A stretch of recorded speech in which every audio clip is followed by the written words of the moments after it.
Merci Alain. Tout d'abord, merci pour cette invitation à venir vous entretenir effectivement de chirurgie de la presbytie en mettant l'accent en ce qui me concerne sur la multifocalité.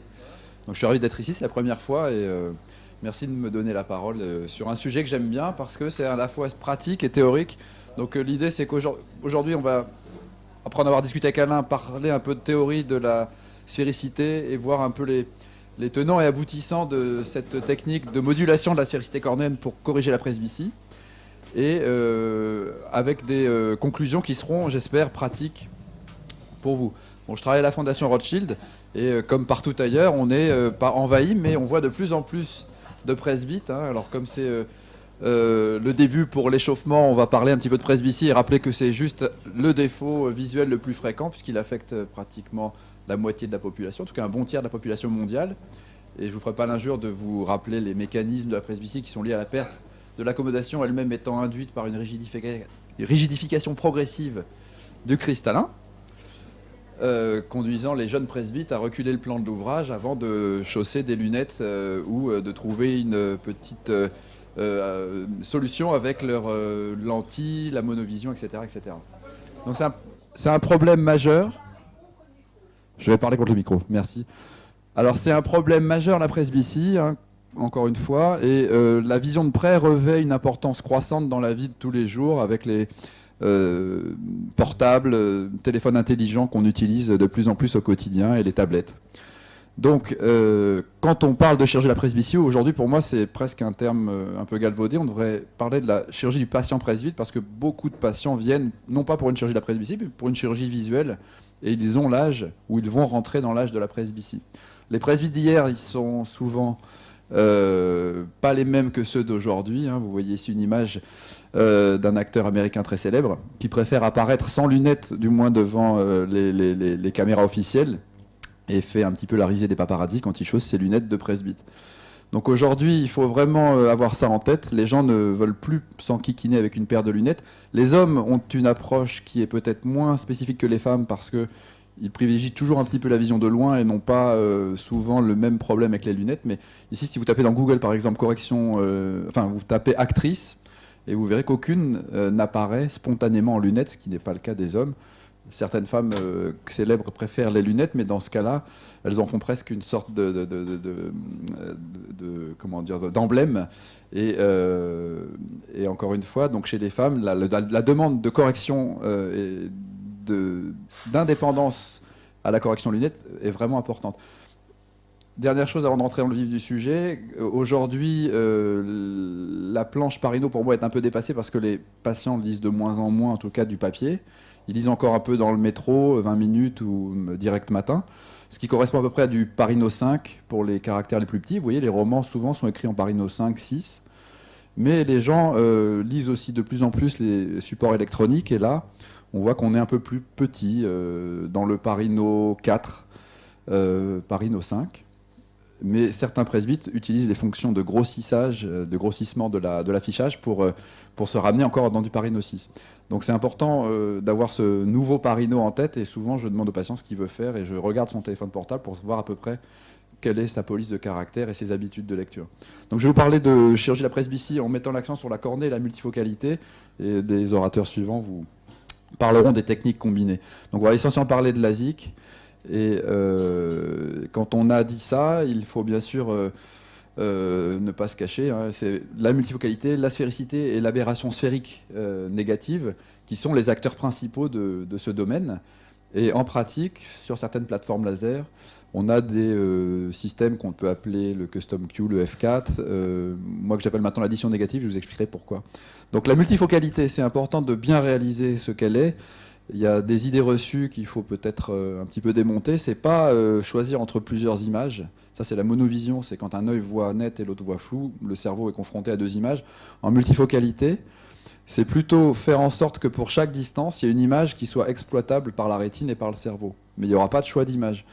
Je vous montre juste, il y avait peut-être des vidéos, alors vous pouvez peut-être appuyer sur pour voir ce que c'est qu'un foyer. C'est vraiment emblématique parce que dans un implant trifocal, dont j'aime bien parler, on voit vraiment les foyers apparaître quand on se promène à travers l'implant et qu'on voyage un peu avec la lumière réfractée. Et ici, vous voyez, sur un implant bifocal, il y a le même principe. Là, c'est un foyer et un autre foyer. C'est quelque chose de essentiellement, vraiment profondément multifocal. Et vous voyez encore une fois qu'un foyer multifocal est toujours un foyer, même si c'est pas très net sur l'écran, lumineux, entouré parfois d'un halo de défocalisation, ce qui est bien obligatoire parce qu'il faut évidemment pouvoir répartir la lumière sur une distance. Alors quand on dit multifocalité, en pratique pour moi, il y a souvent une confusion parce que les chirurgiens, et je l'ai fait à une époque, montrent surtout des topographies cornéennes quand ils parlent de presbylastique, et c'est pas la carte que je préfère. Je préfère la carte que certains topographes abéromètres donnent, notamment l'OPD Scan ou le Lightrace ou encore je crois le Tomei. C'est le Topcon, pardon. C'est une carte donc qui vous montre ce qu'est la multifocalité naturelle. Et ici, vous voyez un système optique, une cornée, dont la vergence, je ne vous ferai pas l'injure de vous rappeler, est égale à l'inverse de la puissance optique. Donc si vous avez tous les rayons qui focalisent au même endroit, ici vous aurez une vergence unique et le patient ne sera pas multifocal. Par contre, si vous avez plusieurs foyers, vous allez avoir une vergence qui va varier et vous allez l'exprimer en dioptrie. Dans le cas où la vergence ne varie pas, vous aurez une carte où la puissance, dans le cas d'un œil hémétrope, sera la même quel que soit l'endroit de la pupille où vous vous promenez. Mais en général, chez les patients hémétropes, on a toujours un peu de multifocalité, mais ce n'est pas assez pour voir de près et de loin. Ici, vous voyez, le patient était hémétrope, il avait peut-être 15 dixièmes sans correction, mais il n'était pas forcément dénué de fluctuations réfractives dans sa pupille. Et c'est ça qu'on appelle les aberrations de haut degré en abérométrie. C'est une autre façon de voir les choses, mais là c'est facile parce que c'est en dioptrie. Donc en dioptrie, on comprend bien que là, tous les rayons qui passent à travers la pupille vont aller focaliser à une dioptrie près, à peu près au même endroit, et ce ne sera pas suffisant pour un patient qui souhaite une multifocalité. Et vous avez ici une carte que j'aime beaucoup parce qu'elle est mesurée chez un patient qui a un implant multifocal réfractif. Et on voit très nettement, quand on regarde la carte OPD, de la réfraction au sein de la pupille, que le patient est bien hémétrope au centre, 0,17 de défocus, et qu'il a une couronne d'addition qui lui permet de lire sans lunettes et d'atteindre Parino 2, Parino 3, avec à nouveau des zones de transition où la vergence fluctue entre l'hémétropie et la myopie. Donc c'est ça la multifocalité, c'est la puissance, sa répartition au sein de la pupille. Et c'est pas la topographie cornéenne qui peut vous donner une image comme ça, c'est uniquement la bérométrie et la carte de répartition. Ici, vous voyez une cataracte nucléaire. Les gens vous disent souvent je vois moins bien, mais depuis que j'ai cette cataracte, je lis mieux. Pourquoi ? Parce qu'ils ont une addition qui apparaît en vergence en raison de l'augmentation d'indice du cristallin. Donc il y a une hymétropie, une myopie et une hypermétropie locale. Si le cristallin était transparent, vous auriez un parfait système multifocal réfractif. Mais évidemment, comme la lumière a du mal à passer le cristallin, les gens se plaignent, ils voient un voile et puis il faut opérer la cataracte. On peut toujours convertir ces cartes en des cartes plus complexes de front d'onde, mais qui nous détournent un peu du sujet, si ce n'est que la multifocalité avec la vision de près au centre, c'est généralement quelque chose qui se traduit par de l'aberration sphérique négative au niveau du front d'onde. Voilà. Alors ça, c'était la multifocalité. Donc, le message, c'est des dioptries qui changent au sein de la pupille. La sphéricité, c'est une manière d'arriver à faire fluctuer la réfraction, donc induire de la multifocalité. La sphéricité, ce n'est pas du pouvoir optique, c'est géométrique, c'est de la variation de courbure. Ici, vous voyez une cornée qui serait sphérique. Bien sûr, les rayons ne sont pas à l'échelle, mais le message, c'est que la courbure cornéenne est constante. C'est important parce que le pouvoir optique dépend de la courbure, pas que, mais beaucoup de la courbure locale. Alors, si vous avez une cornée dont la courbure décroît vers les bords, quand la courbure décroît, le rayon augmente, vous aurez des rayons qui auront tendance à être focalisés en arrière de ceux qui passent par le centre, ici, vous voyez.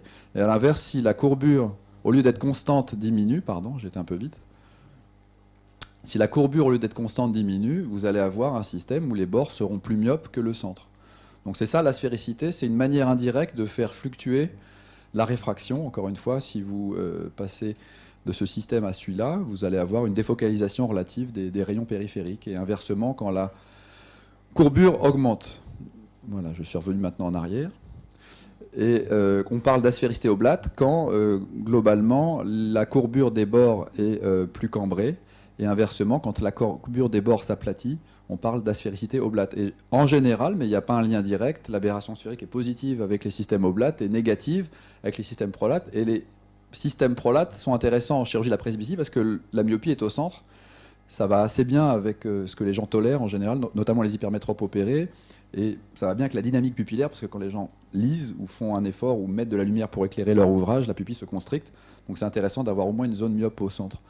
Donc on quantifie la sphéricité de manière géométrique qui est relativement simple. Quand on considère la cornée comme un ensemble et on cherche la meilleure approximation, quand elle est sphérique, A égale B, donc B sur A égale 1 moins 1 égale 0, la sphéricité est nulle. Quand B est plus petit que A, à ce moment-là, ce rapport devient plus petit que 1 et la sphéricité devient positive.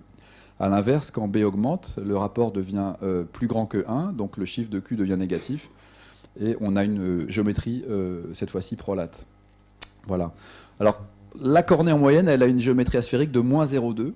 C'est un malheureux hasard parce que ça induit une confusion souvent avec l'aberration sphérique, dont les chiffres en microns, et qui n'ont rien à voir avec la sphéricité de manière directe, sont proches de 0,2 aussi. 0,2 parce que, en gros, vous pouvez imaginer que si ça faisait 8 cm ici, ça n'en ferait que 7,3. Ça serait quasi sphérique en fait, c'est pas très asphérique. On ne le voit pas à l'œil nu, d'ailleurs à la lampe à pente, on a du mal à voir. On voit une surface, un dôme cornéen, on ne peut pas vraiment juger de son asphéricité, même chez les gens opérés. Et alors il y a tout un tas de courbes mathématiques qu'on appelle les sections coniques. Vous trouvez ça dans les ouvrages de référence où on peut quantifier, pour un type de courbe, référer une asphéricité, un signe et une valeur. Encore une fois, c'est très imperceptible. Hein, vous voyez, si vous prenez des cornées qui auraient la même puissance, c'est-à-dire la même kératométrie, hein, on va dire ça au Javal, mais dont vous feriez varier la sphéricité entre 0, la sphère, et moins 1, vous ne verriez vraiment la différence de manière macroscopique qu'à 5 mm du centre, c'est-à-dire pratiquement à la périphérie cornéenne. Donc, et vous voyez, ici, les courbes sont quasi confondues. Mais optiquement, ça peut faire une différence dès 1,5 à 2 mm de diamètre pupillaire. Voilà, donc je répète parce que c'est important, la sphéricité, c'est la variation de la courbure. La courbure, ce n'est pas la puissance directe parce qu'il y a des choses compliquées qui font que même si vous avez 41 dioptries de courbure, vous pourrez avoir un degré de puissance optique plus grand.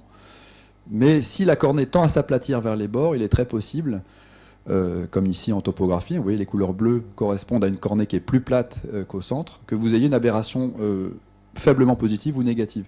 Quand vous faites de la chirurgie réfractive démyopisante, vous faites souvent à votre insu ou avec les lasers de première génération des cornées oblates qui sont plus cambrées au bord, donc couleur plus chaude, et qui elles génèrent de l'aberration sphérique fortement positive parce que la cornée est plus cambrée, donc il y a plus de puissance optique et les rayons convergent encore plus vite.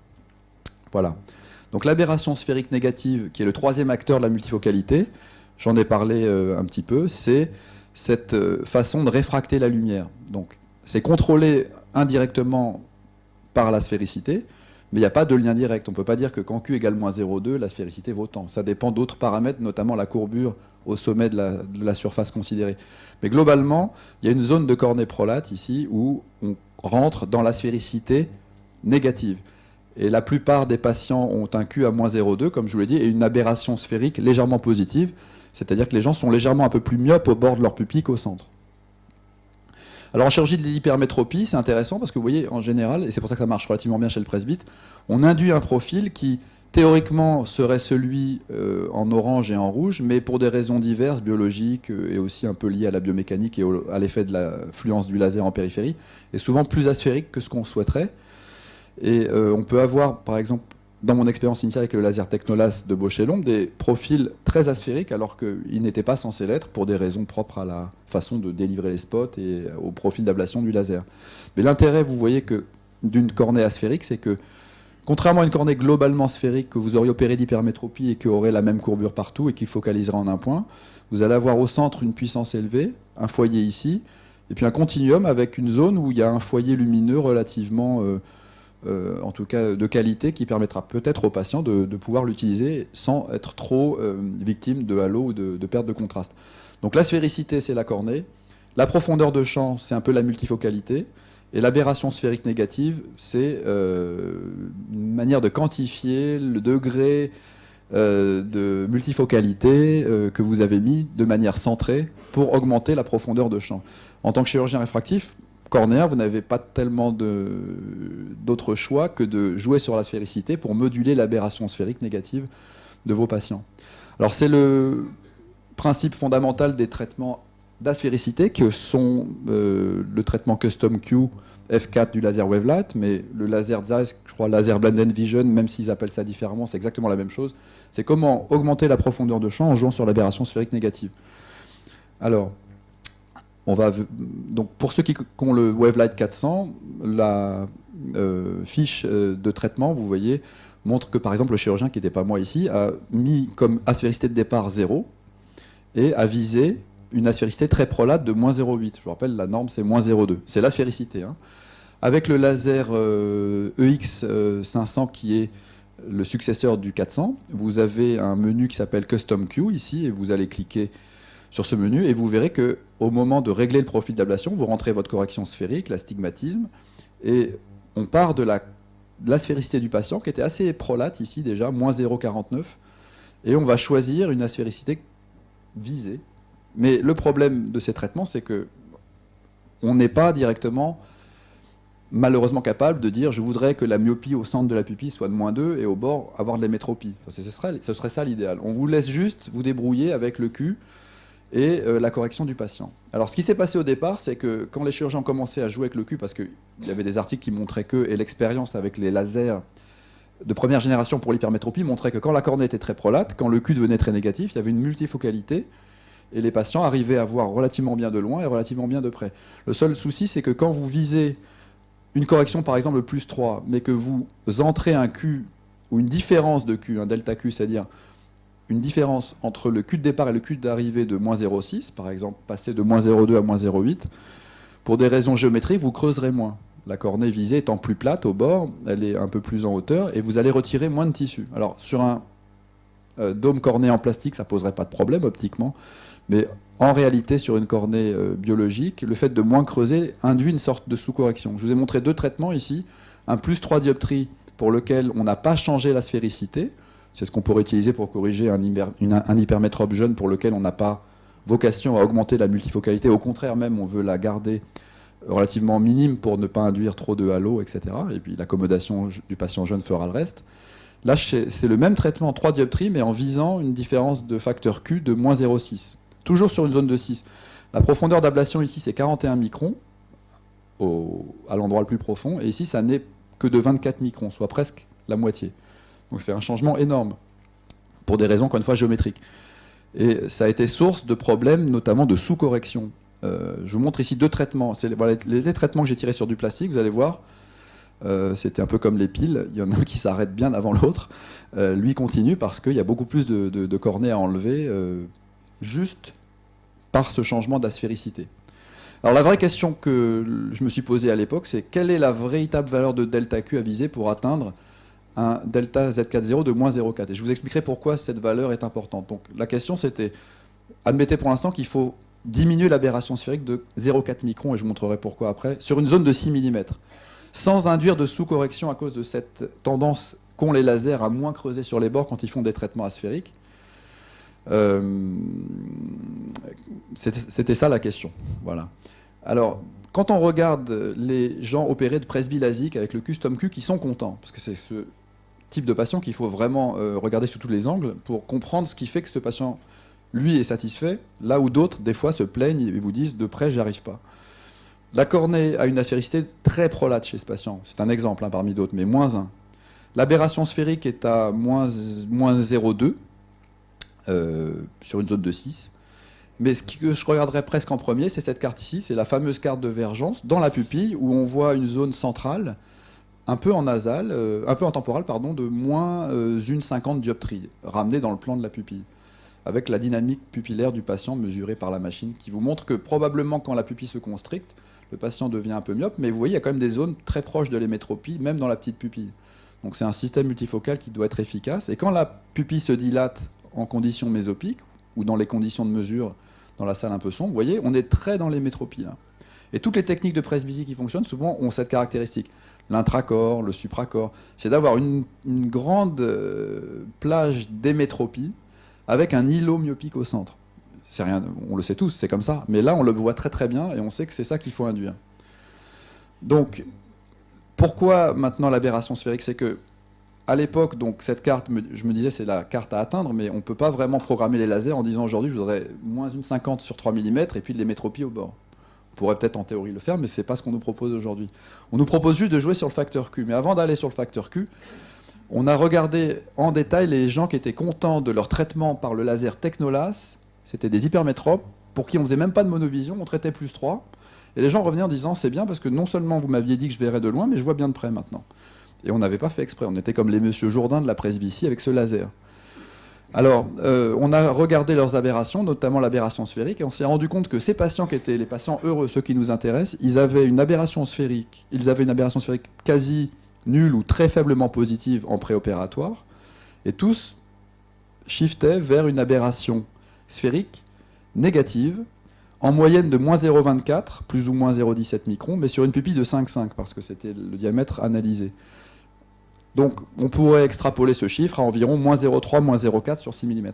Autrement dit, une des conditions pour avoir un patient presbyte heureux, c'est de lui donner une aberration sphérique proche de moins 0,3, moins 0,4 sur 6 mm. Ça, c'est déjà un objectif. Donc c'était une réponse à la première question. Donc en moyenne, voilà, 0,3 microns sur 5,5, donc moins 0,4 sur 6, puisque c'est proportionnel, voire exponentiel avec le diamètre de la pupille. Je m'excuse pour cette diapo un peu austère, mais vous savez que j'aime bien la théorie et la pratique, et la question suivante, c'était maintenant que je sais quel est le delta d'aberration sphérique, hein, pas de Q, quelle est la sphéricité qui va me permettre, chez un patient, dont je connais la cornée et la réfraction, d'arriver à ce delta Z40. Donc là, il a fallu faire un modèle mathématique où on a pris très sommairement des cornées qu'on a approchées comme des surfaces munies d'une kératométrie ici et d'une asphéricité.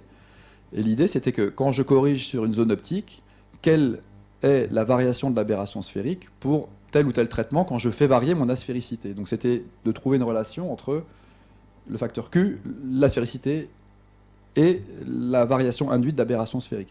Alors je vais aller vite, mais ce graphique, il est fondamental, ce qui m'a appris quelque chose de très important. Dans ce graphique, il y a tout, et il y a l'explication de peut-être 5-6 ans de tâtonnement.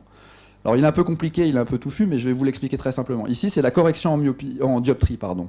Les myopes sont ici, les hypermétropes sont là. On va focaliser un peu sur les hypermétropes. Ici, c'est l'aberration sphérique que vous visez. Vous partez d'une cornée qui a une kératométrie de 43, et ici, vous avez leur asphéricité de départ. Alors, on ne va pas s'enquiquiner, on va prendre la courbe ici noire, qui est celle d'un patient qui aurait 43 dioptries, moins 0,2, c'est le patient moyen. Et si vous vouliez, chez ce patient, contrôler l'aberration sphérique, vous voyez que pour des traitements de myopie, il faudra aller vers une géométrie oblate, en théorie, mais pour les traitements d'hypermétropie, une géométrie prolate, avec un facteur Q, dont vous changeriez juste la valeur de 1 à 2 points, donc moins 0,1, moins 0,2. Ça, c'est un patient chez qui vous ne voudriez pas de multifocalité du tout. Maintenant, si vous en vouliez un petit peu, moins 0,2, toujours sur 6 mm, les mêmes conditions, vous voyez sur la courbe noire ici, il faudrait que j'aille un peu plus dans le facteur Q négatif. Pour avoir une variation de moins 0,2 sur 6 mm, en moyenne, pour des traitements d'hypermétropie, il faudrait que je sois dans les moins 0,3, moins 0,4. Mais ça, en pratique, on sait que ça ne marche pas. C'est pas assez. Pourquoi ? Parce que ça n'induit que moins 0,2 microns de variation d'aberration sphérique. Ce que je vous ai montré, c'est que chez les patients qui sont contents, il y a moins 0,4. Et là, c'est la courbe la plus importante. Je vous la remets en haut pour ceux qui sont au fond. Le souci d'ergonomie dans cette présentation notable, tu remarqueras. Hein. Et là, donc ici, on voit que ce qui est très important, et c'est pour ça que ça marche, c'est que quelle que soit la correction de l'hypermétropie, quand vous visez ce genre de variation de l'aberration sphérique, finalement, tout se joue autour d'une valeur que les gens qui font beaucoup de chirurgie d'après-phi connaissent, qui est qu'il faut enlever à peu près moins 0,6 à Q. C'est la théorie qui le dit, c'est corroboré par la théorie, et ça fait écho à une pratique un peu empirique, mais qui a fait ses preuves. Et ce qui est encore plus important, c'est que même si la sphéricité de départ est très oblate ou très prolate, dans la gamme des traitements hypermétropiques, ça ne joue pas tellement. C'est toujours autour de moins 0,6. Que vous traitiez plus 1, plus 2, plus 3, plus 4, plus 5, plus 6, c'est à peu près pareil. Cliniquement, on ne va pas s'enquiquiner entre moins 0,6 et moins 0,7. Donc c'est extraordinaire parce que, autant sur les autres corrections, ça change beaucoup, même quand on veut contrôler l'aberration sphérique, pas la changer. Vous voyez, à partir de 4 dioptries, c'est pratiquement 1 ou 2 points. Mais plus on tente de négativiser l'aberration sphérique, plus en fait finalement la leçon c'est qu'en changeant l'aberration, le facteur Q de moins 0,6, vous aurez cette fameuse variation d'aberration sphérique. Donc conclusion, on avait raison de viser des delta Q de moins 0,8, on peut en discuter parce que je pense que c'est une valeur que les gens qui font du wavelight connaissent bien. Alors, dernière chose, ça ne suffit pas. Parce que si vous faites un delta Q de 0,6 avec un traitement de 3 dioptries, vous aurez certes une variation d'aberration sphérique de moins 0,4 à peu près, hein, ou dans cette plage-là, mais vous n'aurez pas la multifocalité efficace parce que vous creusez moins au niveau des bords.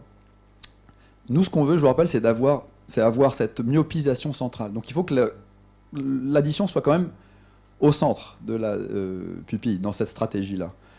Alors je me suis dit simplement que ce qu'il fallait rentrer comme correction, parce qu'il y a eu un gros débat pour ceux qui utilisent encore cette plateforme, de savoir s'il fallait rajouter une dioptrie, deux dioptries, doubler la dioptrie de loin, pour ne pas avoir la sous-correction. La réponse, c'était relativement simple pour moi, c'était la puissance ici dont le patient a besoin pour lire, c'est celle qui correspond à sa correction de loin. Je rappelle que ça s'adresse surtout aux hypermétropes, hein, cette technique, plus l'addition de près. Alors pourquoi ça ne marchait pas avant? Parce que vous aviez un patient hypermétrope, ici, donc la lumière focalise en arrière, un patient presbyte hypermétrope. Vous corrigiez avec une technique monofocale son hypermétropie, il devenait hémétrope, mais il n'y avait pas de multifocalité. En faisant un facteur Q prolate, sans faire d'ajustement sur la sphère, c'était pire parce qu'il était toujours hémétrope au centre, mais il devenait hypermétrope au bord. Autrement dit, si vous faites juste une modulation du facteur Q sans modifier la sphère, vous allez induire une hypermétropisation, et c'est ce qui correspond probablement aux gens qui vous disent « de loin ça va, mais de près je vois vraiment pas bien ». Donc l'idée, c'est de faire plutôt ce que j'appelle l'addition négative, c'est raisonner à l'envers. Un patient presbyte hypermétrope, c'est un patient chez qui vous réglez la vision de près. Il est à plus 2 avec une addition de 2, vous dites je mets plus 4 dans le laser, je ne me casse pas la tête, c'est très simple. Donc vous faites plus 4. Mais si vous faites un plus 4 chez un patient de plus 2, il va être myope de moins 2. Donc il va être très content de près, mais il va vous dire de loin, ça n'est pas terrible. Je vois tout flou et il va vous appeler tous les 3 jours. Même si vous lui avez dit que ça ne sera pas avant un mois, au bout du 5e jour, vous dira je ne comprends pas, je suis inquiet docteur. Et il va vous harceler si vous lui prodiguez pas un peu de vision de loin. Donc vous pouvez à ce moment-là régler le facteur Q et faire une addition négative, c'est-à-dire raisonner à l'envers en disant je suis à plus 4, donc à moins 2, et j'ai besoin d'une addition de 2 dioptries vers les bords, grâce au facteur Q dont on sait que grosso modo c'est une variation d'aberration sphérique de moins 0,4. Donc je vous prends un exemple, par exemple, d'un patient presbyte qui serait de plus 2 en vision de loin, addition 1,50. Comment je fais aujourd'hui? Je rentre 3,50 dans le laser, donc je myopise mon patient, mais surtout, ensuite, une fois que j'ai fait ça, je sais qu'au centre, j'ai la myopie requise pour que le patient voit bien. Je module le facteur Q dans l'autre sens. Alors, moins 0,6 à moins 0,8 en fonction de petits paramètres qui sont liés à la kératométrie du patient, son âge, mais vous pouvez mettre moins 0,7 si vous voulez, à peu près. Et là, vous obtenez ce que vous souhaitez théoriquement, c'est-à-dire une myopie centrale ici, et une hémétropisation progressive des bords. Encore une fois, le foyer central correspond à la zone pupillaire centrale et l'hémétropie en couronne est plutôt induite par les bords de la pupille, et ça grâce à l'asphérisation prolate que vous pouvez quantifier par l'aberration sphérique qui est modulée de moins 0,4 microns sur 6 mm. Donc c'est un peu le concept d'addition négative, c'est-à-dire qu'on raisonne dans l'autre sens, on a la correction de loin, on veut une correction de près en addition. C'est vraiment un exemple dont je vais vous montrer le résultat, que j'ai programmé comme ça. C'est un patient qui avait une hypermétropie faible. Alors c'est souvent des patients difficiles à corriger parce que c'était un homme, en plus il fallait lui donner une bonne vision de loin et lui donner de la profondeur de champ pour la vision de près. L'œil directeur était l'œil gauche, donc je l'ai traité sans modulation du facteur Q pour induire une hémétropie. Et j'ai fait une addition, j'ai mesuré la vision de près qui avait besoin d'une vergence supplémentaire de 2 dioptries. J'ai donc mis dans le laser plus 3,50, modulé le facteur Q de moins 0,6 pour obtenir cette fameuse aberration sphérique de moins 0,4 microns, cette variation, sur une zone de 6. Tout ce que je vous dis fonctionne sur 6 mm. Je n'ai pas fait les calculs pour les plus grandes zones, et j'aime bien les choses simples, donc 6 mm. Voilà, et donc il suffit ensuite de faire le capot en LASIK, donc avec un laser où vous avez la possibilité éventuellement de faire des grandes découpes centrées sur la pupille. Ce que je fais aussi systématiquement, c'est avec le laser, on peut aussi maintenant faire du tracking et décentrer un petit peu vers le vertex ou vers l'apex, selon la terminologie que l'on préfère, le traitement. Donc aller un peu en nasal, en pratique, mais pour tout le traitement. Hein, vous voyez ici, il y a l'apex, et on va entre les deux, entre le centre de la pupille et l'apex qui est assez nasal chez ce patient hypermétrope, comme c'est souvent le cas. Et puis ensuite, on va délivrer la photoablation donc, sur la cornée, la fameuse photoablation hypermétropique en couronne, avec donc ce sillon périphérique qui sera plus ou moins bien sûr important, puisque vous avez asphérisé votre cornée. Mais comme vous creusez plus, parce que vous avez augmenté votre puissance optique en général, on se retrouve, vous voyez, avec des profils d'ablation qui pour un Q visé de moins 0,8 vont creuser 34 microns pour une correction de 3,50. Et ici, vont creuser 24 microns, c'était chez ce patient-là, pour une correction de plus 1,75, mais un Q relativement inchangé. Donc il n'y avait pas une énorme différence, il n'y avait que 10 microns d'ablation entre les deux, mais ici j'avais surcorrigé, donc j'avais fait la somme vision de loin et vision de près, avec une addition négative pour la vision de loin, induite par le facteur Q. Et une démyopisation des bords, voici le résultat, donc ici le pré-op, hypermétropie, vous voyez, il y a du bleu dans la pupille, le patient est hypermétrope, en post-op. Sur l'œil hémétrope, il a une petite tendance à avoir un peu plus de vision centrale, une vergence myopique un peu plus grande, mais enfin ça reste, vous voyez, dans des chiffres de vergence qui sont proches de l'hémétropie, alors que du côté droit, ici, vous retrouvez ce petit pattern de myopie centrale. Donc le patient avait 7 dixièmes P2 sur l'œil dit pour la vision de près qui était l'œil droit, mais s'en sortait quand même assez bien de loin. Et sur l'œil corrigé que pour la vision de loin, il avait 10 dixièmes par Rhino 6 seulement. Mais en moyenne, en binoculaire, il monte facilement à 10 dixièmes avec l'œil gauche et par Rhino 2 grâce à l'œil droit, et une bonne vision binoculaire en vision de loin.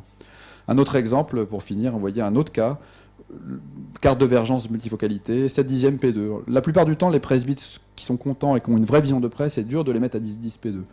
Le 8 P2, on pourra en discuter, c'est un objectif, je trouve, raisonnable et qui ne gêne pas les patients quand l'autre œil en particulier voit bien de loin. Un autre exemple, c'est l'exemple de tout à l'heure. Ici, vous voyez, alors c'était un peu plus différent, mais il y avait 3 dioptries en bas de la pupille, de l'hémétropie quand même au bord et un peu de myopie au centre. 8 dixièmes, ici, vous voyez, une zone un peu quand même centrale myopique, mais alors bien sûr, c'est toujours à moduler en fonction des effets du laser et des topographies coordonnées préopératoires, mais je vous promets que dans ma pratique, maintenant, ça marche très bien, et je me pose plus beaucoup de questions, et j'ai simplifié mon nomogramme de presbytie, donc vision de loin plus vision de près, facteur Q moins 0,8, sur l'œil dominant, je fais la correction sans ajustement du facteur Q. Et ça fonctionne bien sûr chez les presbytes hypermétropes, dont la correction est de plus 1,5 à plus 4, plus 5. Avec des petites modulations, mais en gros, la philosophie du traitement est comme ça. Voilà. Donc pour conclure, on peut toujours gloser sur l'intérêt de la théorie ou au contraire se dire que la pratique, c'est toujours empirique et que ça ne sert à rien, mais je pense que l'espoir vient des fois d'une conjonction heureuse dans ce cas-là de la théorie et de la pratique pour essayer de toujours mieux maîtriser cette multifocalité. Je vous remercie pour votre attention et je conclurai que les presbytes d'aujourd'hui sont certes des gens particuliers, mais moi si je m'intéresse beaucoup à la chirurgie de la presbytie, c'est parce que je me sens concerné de plus en plus. Et mes assistants à l'hôpital, que je suis ravi de vous présenter ici, sont les presbytes de demain, donc il est important aussi pour eux de savoir qu'il y a de l'espoir pour ces traitements. Moi je n'ai parlé que des hypermétropes, mais il y a aussi d'autres solutions pour les myopes et je pense qu'on en parlera ce soir. Merci beaucoup Alain pour cette invitation.